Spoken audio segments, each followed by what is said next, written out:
Стихотворение «Война в жизни солдата». Нет страшнее войн на свете. Они убивают народ честной, берут солдат и их жизни разом, наполняют воздух прахом. Никто не знал, что вдруг настанет наш враг под названием война. Она противница покоя, ее боится невинное дитя. Тот страх, что оковал солдата, не забыть народу никогда.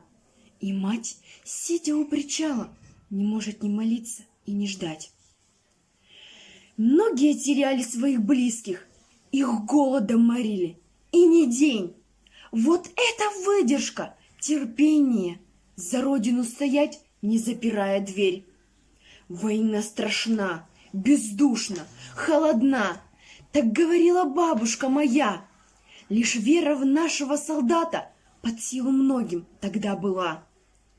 За родину стоять, порой и не дышать, разведчику под силу совершать.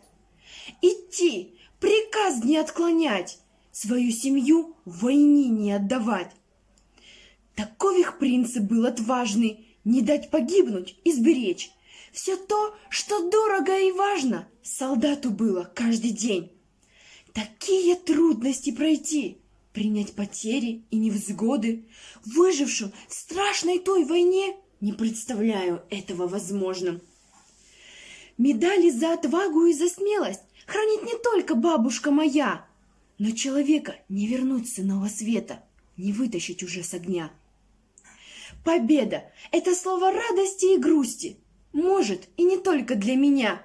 Благодаря солдатам нашим стою свободна и горда.